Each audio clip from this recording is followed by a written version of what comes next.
पलायन कैसे रोकेंगे? पलायन रोकने का सीधा 3 फॉर्मूला दिया है हमने। बिहार के पलायन को अगर आपको समझना है तो ये समझना है कि पलायन के क्या पहलू हैं। बिहार में लोगों का पलायन हो रहा है, ये बात तो अब चर्चा में हम लोग लेकर आए हैं, लेकिन उसके साथ हमने कहा कि बिहार से सबसे बड़ा पलायन पूंजी का पलायन है। बिहार से क्या आपको मालूम है कि बैंकों से हर साल 2.5 लाख करोड़ रुपया यहां से ट्रांसफर किया जाता है, जो आपका हमारा पैसा है, बाहर के किसी उद्योगपति का पैसा नहीं है। बिहार के लोग जो पैसा अपना बैंक में यहां जमा करते हैं, हर साल बिहार से 2 से 2.5 लाख करोड़ रुपया बैंक वाले दूसरे राज्य में ट्रांसफर करते हैं, जो कि नियम के खिलाफ है।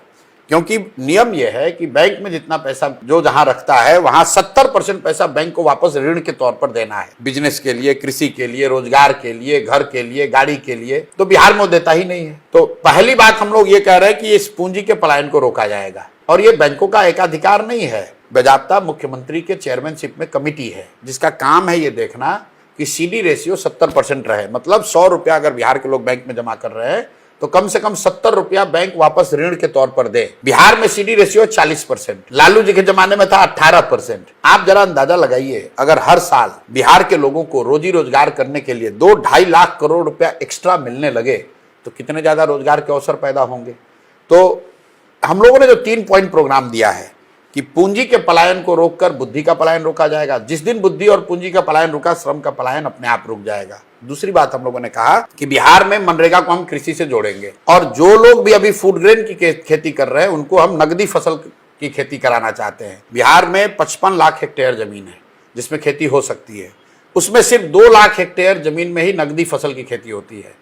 आइडियली होना चाहिए 15 से 20 लाख हेक्टेयर में। उसके लिए हम लोग ये कह रहे हैं कि जो लोग भी धान, गेहूं, मकई, बाजरा का खेती छोड़कर नगदी फसल की खेती करेगा उसको मनरेगा के तहत मजदूर फ्री में देंगे। उससे जो खेती से जुड़ा हुआ मजदूर है जो पलायन कर रहा है वो जाना बंद हो जाएगा। आप गांव देहात में जाकर देखिए लोग क्या कर रहे हैं। एक और लोग जा रहे हैं मजदूरी करने पंजाब, दूसरी ओर गांव का किसान कह रहा है कि मजदूर नहीं मिल रहा है। ये क्यों हो रहा है? क्योंकि मजदूरों को यहां पर मजदूरी नहीं मिल रही है। एक और आप मनरेगा में 40% का आपका यूटिलाइजेशन है, 60% पैसा आप दिल्ली में सरेंडर कर रहे हैं, और दूसरे ओर आपके लाखों लोग जा रहे हैं बाहर मजदूरी करने। तो मेरा पहला है पूंजी का पलायन रोकना, दूसरा है मनरेगा को कृषि से जोड़ना, और तीसरी बात हम लोग कह रहे हैं कि इंटरेस्ट सबवेंशन स्कीम लेकर आएंगे। बिहार में जो भी रोजी रोजगार करना चाहता है, बिजनेस व्यापार करना चाहता है, उसको 10% इंटरेस्ट नहीं लगेगा, उसको 4% इंटरेस्ट लगेगा। आप बैंक से लोन लीजिए 10% पर, 6% इंटरेस्ट सरकार देगी। ऐसा क्यों कह रहे हैं? जब मैंने पदयात्रा की और जो बिहार को मैं समझ रहा हूं, यहां समाज में लोग मूलधन से ज्यादा ब्याज से डरता है। गुजरात में लोग पैसा लेकर बिजनेस करते हैं लोन लेकर, लेकिन बिहार में आदमी कर्जा 3 ही बार लेता है। बेटी का ब्याह हो, घर हो, बेटा को पढ़ाना हो। बीमारी है, बीमारी में जो तो कर्ज है वो तो बहुत डिस्ट्रेस कर्ज है।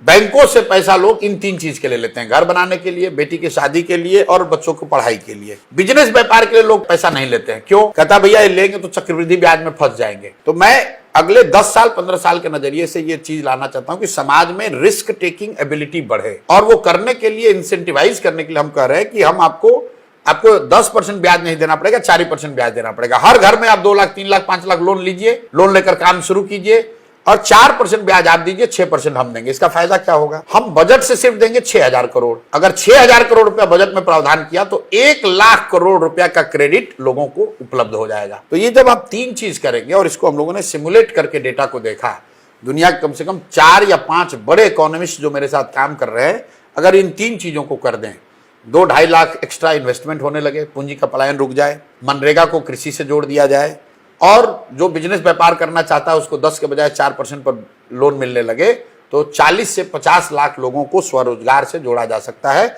और वही संख्या है जो कि पलायन के लिए मजबूर है।